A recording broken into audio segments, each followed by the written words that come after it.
Hello, मैं हूं अव्वल। आपने कभी टायर का पंचर लगवाया है? पंचर लगाने वाला टायर के रबर को कभी भी इस गम के साथ नहीं जोड़ता जिससे हम चार्ट पेपर चिपकाते हैं। वो यूज करता है स्पेशल क्वालिटी की गम जिससे रबर, प्लास्टिक, लकड़ी वगैरह जोड़े जाते हैं। ऐसी गम ज्यादातर पेंट और हार्डवेयर की शॉप्स पे मिलती है। इसी तरह से हम चार्ट पेपर पे चमकीली लगाते हुए, ग्लिटर लगाते हुए, या फिर पासपोर्ट साइज फोटो को फॉर्म पे चिपकाते हुए, या फिर घर में पोस्टर लगाते हुए ये नॉर्मल वाली गम यूज करते हैं जो इसी काम के लिए बनी है, और ये आमतौर पे स्टेशनरी शॉप्स पे मिल जाती है। ठीक ऐसे ही स्पेशल क्वालिटी वाली गम जैसा काम करते हैं इंग्लिश के कुछ वर्ड्स जो पूरे पूरे 2 सेंटेंसेस को आपस में जोड़ सकते हैं। ऐसे वर्ड्स जो सेंटेंसेस को या सेंटेंस के बड़े बड़े हिस्सों को जोड़ने की पावर रखते हैं, कनेक्ट करने की पावर रखते हैं, इंग्लिश ग्रामर में ऐसे वर्ड्स को कहते हैं कंजंक्शंस। एक एग्जांपल देता हूं। पहला सेंटेंस, मैं आज ऑफिस नहीं जाऊंगा। I will not go to the office today. दूसरा सेंटेंस, मैं बीमार हूं। I am sick. अब इन दोनों सेंटेंसेस को कनेक्ट कर सकता है एक कंजंक्शन वर्ड बिकॉज। बिकॉज का मतलब है क्योंकि। मैं आज ऑफिस नहीं जाऊंगा क्योंकि मैं बीमार हूं। I will not go to the office today because I am sick. Because की तरह और भी कंजंक्शंस हैं, पर उनकी बात किसी और दिन करेंगे। फिलहाल मैंने आपको मतलब बता दिया है और अब आगे बढ़ते हैं। अब बात करते हैं नॉर्मल गम की। जैसे नॉर्मल गम को हल्की फुल्की चीजों को जोड़ने के लिए यूज किया जाता है, इसी तरह से इंग्लिश में भी कुछ वर्ड्स ऐसे हैं जो सेंटेंस के अंदर ही, सेंटेंस के बीच में ही छोटी छोटी इंफॉर्मेशन को जोड़ने का काम करते हैं, और इंग्लिश ग्रामर में ऐसे वर्ड्स को कहा जाता है प्रेपोजिशंस। ज्यादातर प्रेपोजिशंस का काम है सेंटेंस के अंदर कब, कहां, कैसे और किसके लिए ऐसी इंफॉर्मेशन को जोड़ना। कब मतलब समय की, वक्त की जानकारी। जैसे कि डॉक्टर 2 बजे तक मिल सकता है। Doctor can meet till 2 o'clock। यहां पे टिल है प्रेपोजिशन जो वक्त की इंफॉर्मेशन को सेंटेंस में कनेक्ट कर रही है। कहां मतलब जगह के बारे में बताना, स्थान के बारे में बताना। जैसे कि बुक टेबल पर है। The book is on the table. यहां पे ऑन है प्रपोजिशन जो बुक की जगह की जानकारी सेंटेंस में जोड़ रही है। जगह का मतलब डायरेक्शन भी हो सकता है। जैसे कि मेरा घर मार्केट के पास है। My house is near the market. यहां पे नियर प्रपोजिशन है। कैसे मतलब किस तरह से, किस साधन से, किस जरिए से। जैसे कि मैं बस से चला जाऊंगा। आई विल गो बाय बस। इस सेंटेंस में बाय है प्रपोजिशन जो जाने के तरीके की इंफॉर्मेशन सेंटेंस में जोड़ रही है। यहां जिस साधन की बात हो रही है वो एक इंसान भी हो सकता है। जैसे कि ये घर मेरे द्वारा पेंट किया गया है। This house has been painted by me. By है प्रपोजिशन। किसके लिए मतलब कि कोई काम किस मकसद से किया जा रहा है। जैसे कि मेरा प्यार सिर्फ तुम्हारे लिए है। My love is only for you. इस सेंटेंस में फॉर है प्रपोजिशन जो ये इंफॉर्मेशन ऐड कर रही है कि प्यार किसके लिए है। किसके लिए से मेरा मतलब सिर्फ इंसान के लिए नहीं है। यहां पे किसके लिए में किसी चीज के लिए भी बात हो सकती है। जैसे कि मैं जॉब ढूंढ रहा हूं। I am looking for a job. यहां पे भी फॉर है प्रपोजिशन क्योंकि जॉब के लिए तलाश हो रही है।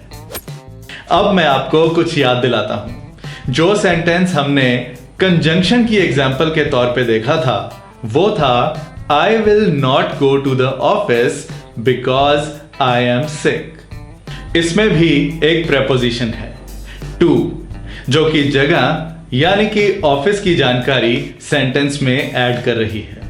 सो कहने का मतलब यह है कि एक ही सेंटेंस में हो सकते हैं एक या एक से ज्यादा प्रेपोजिशंस और कंजंक्शंस।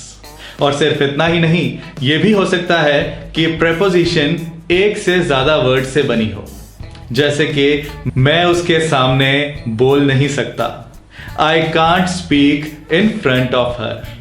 यहां पे इन फ्रंट ऑफ एक ही प्रेपोजिशन है जो 3 वर्ड्स के साथ बनी है। अब जिस तरह की इंग्लिश में मैं विश्वास रखता हूं, उसमें सबसे ऊपर आता है अपनी बात को सही ढंग से, सही मतलब के साथ कह पाना। क्योंकि किसी भी लैंग्वेज का मतलब तभी है जब आप सामने वाले को बोल के वो कह सको जो आप कहना चाह रहे हो। हर लैंग्वेज में कुछ ऐसे रूल्स होते हैं जिन्हें अगर आप फॉलो ना करो तो बात का मीनिंग सही नहीं निकलता, बात अटपटी सी लगती है। और कुछ रूल्स होते हैं चॉइस के, कि ज्यादातर तो ऐसे बोला जाता है, पर अगर आप वैसे भी बोलो तो भी चलेगा। और सिर्फ इंग्लिश में ही नहीं, हर लैंग्वेज में ये चीजें होती हैं। प्रेपोजिशंस को यूज करने में भी कुछ रूल्स हैं, जैसे कि बॉटल में पानी है, the water is in the bottle. और बॉटल पे पानी है, the water is on the bottle. इन दोनों सेंटेंसेस में फर्क सिर्फ एक वर्ड का ही है, एक में इन है, एक में ऑन, पर दोनों का मतलब बहुत अलग है। अगर आपने कहना हो कि बॉटल में पानी है, पी लो, और आप गलती से कह दो कि बॉटल पे पानी है, पी लो, तो मुझे नहीं पता कि सामने वाला आपके साथ क्या करेगा। और दूसरी तरफ ये एग्जाम्पल लो कि मुझे बुक दे दो, गिव मी द बुक। मुझको बुक दे दो, give the book to me. Rules की माने तो पहले वाला रूल्स के मुताबिक है, पर असल में मतलब दोनों का एक ही निकलता है। सो दूसरा भी गलत नहीं है। सो हम पहले वो प्रेपोजिशन समझेंगे जो सुपर इंपॉर्टेंट हैं और जहां गलती करने से सेंटेंस का मतलब बदल सकता है। अच्छी खबर यह है कि प्रेपोजिशंस की कोई फॉर्म नहीं होती। पास्ट टेंस हो, प्रेजेंट हो या फ्यूचर की बात हो, प्रेपोजिशन हमेशा एक ही फॉर्म में रहती है। जैसे कि मैं कुर्सी पे बैठता हूं, I sit on the chair. मैं कुर्सी पे बैठा हुआ हूं, I am sitting on the chair. मैं कुर्सी पे बैठा था, I sat on the chair. इन तीनों सेंटेंसेस में टेंस बदलता गया, लेकिन ऑन ही रहा। एक और मजेदार बात बताता हूं कि प्रेपोजिशन को प्रेपोजिशन क्यों बोलते हैं। इस एग्जाम्पल को देखो, बात करो, टॉक। अब इस सेंटेंस में इंफॉर्मेशन जोड़ते हैं कि कैसे बात करो। इंग्लिश में बात करो, टॉक इन इंग्लिश। आपने देखा कि इंग्लिश में बन गया इन इंग्लिश। इंग्लिश में की ट्रांसलेशन इंग्लिश इन नहीं होगी, इन इंग्लिश होगी। इन पहले बोला जाएगा, बाद में इंग्लिश लगाया जाएगा। इसका मतलब यह हुआ कि हिंदी और उर्दू के मुकाबले इंग्लिश लैंग्वेज में जो वर्ड इंफॉर्मेशन को जोड़ता है वो वर्ड पहले आता है और उसके बाद आती है वो इंफॉर्मेशन जिसे जोड़ा जा रहा है। सो कनेक्ट करने वाले वर्ड की पोजीशन है पहले, प्री पोजीशन।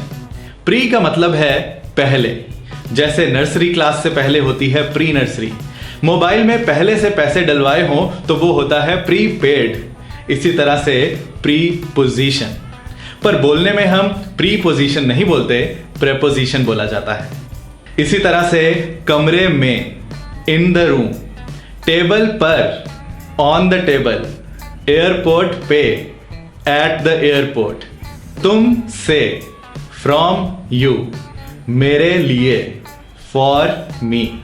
इसीलिए कहा जाता है कि इंग्लिश को इंग्लिश में ही प्रैक्टिस करके सीखना चाहिए, ना कि अपनी लैंग्वेज से ट्रांसलेशन कर करके।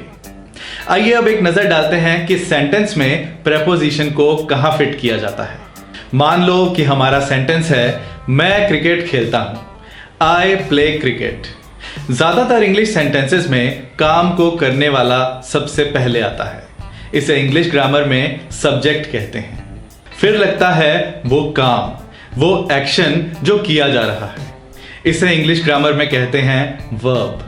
और फिर लगता है ऑब्जेक्ट, जिस पे वो काम किया जा रहा है या जिसके लिए वो काम किया जा रहा है। अब इसके आगे आप जितनी चाहे इंफॉर्मेशन जोड़ दो, जितने चाहे ऑब्जेक्ट्स लगा दो। इसके आसपास की डिटेल में मैं नहीं जाऊंगा, पर मान लो कि अगर मुझे कहना हो कि मैं लंच के बाद क्रिकेट खेलता हूं, I play cricket after lunch. So इस सेंटेंस में आ गया एक और ऑब्जेक्ट, जिसे सेंटेंस में जोड़ने के लिए हमने लगाया आफ्टर, जो कि एक प्रेपोजिशन है। ग्रामर की भाषा में प्रेपोजिशन के बाद लगने वाले वर्ड या वर्ड्स को कहा जाता है ऑब्जेक्ट ऑफ प्रेपोजिशन, प्रेपोजिशन का ऑब्जेक्ट। प्रेपोजिशन और ऑब्जेक्ट ऑफ प्रेपोजिशन को एक साथ कहा जाता है प्रेपोजिशनल फ्रेज, मतलब कि सेंटेंस का वो हिस्सा जो प्रेपोजिशन को मिला के बना है। बस सेंटेंस के स्ट्रक्चर पे इससे ज्यादा टाइम नहीं लगाएंगे, क्योंकि ज्यादा जरूरी है प्रेपोजिशंस को जानना और उनका यूज समझना। वैसे अलग अलग प्रेपोजिशन सीखते हुए आपको मजा बहुत आने वाला है, क्योंकि ये एक ऐसा टॉपिक है जो हमारी डेली रूटीन की इंग्लिश से जुड़ा हुआ है। आप अपनी लैंग्वेज में भी दिन में कई बार अपनी लैंग्वेज की प्रेपोजिशंस बोलते हो, जैसे कि अपने दोस्तों को कहते हो, यार ये मूवी मेरी पेन ड्राइव में डाल देना, पेन ड्राइव में। मम्मी को बताते हो, मैं अपने दोस्तों के साथ घूमने जा रहा हूं, दोस्तों के साथ। बॉस को पूछते हो, मुझे अपने भाई की शादी के लिए छुट्टी मिल सकती है, शादी के लिए। और हॉरर मूवी में सुनते हो, जल्दी उठो, मुझे लगता है बेड के नीचे कोई है, बेड के नीचे। सो अगर इन बातों को इंग्लिश में बोलना है तो हमें इंग्लिश की अलग अलग प्रेपोजिशंस पता होनी चाहिए और उनका सही जगह पे इस्तेमाल करना भी आना चाहिए, ताकि हम प्रेपोजिशंस को अच्छे से समझ सकें। इसलिए मैंने इंग्लिश प्रेपोजिशंस के एक्सपर्ट मिस्टर उड़नछू को बुलाया हुआ है, पर पता नहीं वो बंदा कहां चला गया, कहीं दिख नहीं रहा। मैं इधर हूं, ये आवाज कहां से आई? ऊपर देखो अव्वल। ओह मिस्टर उड़नछू। हेलो दोस्तों, मैं हूं उड़नछू और मुझे उड़ना पसंद है। इस वीडियो में हमने सीखा कि प्रेपोजिशंस और कंजंक्शंस में क्या फर्क है, प्रेपोजिशंस क्या होती हैं और उन्हें प्रेपोजिशंस क्यों कहा जाता है। कुछ एग्जाम्पल्स के साथ हमने ये भी देखा कि प्रेपोजिशंस को किन मौकों पे यूज किया जाता है और सेंटेंस के स्ट्रक्चर में प्रेपोजिशन कहां फिट की जाती है। अब अगली कुछ वीडियोस में मैं आपको अलग अलग प्रेपोजिशंस और उनके यूज बताऊंगा। सो मैं मिलूंगा आपको कुछ इंटरेस्टिंग और इंपॉर्टेंट प्रेपोजिशंस के साथ अपनी नेक्स्ट वीडियो में। Thank you, bye bye.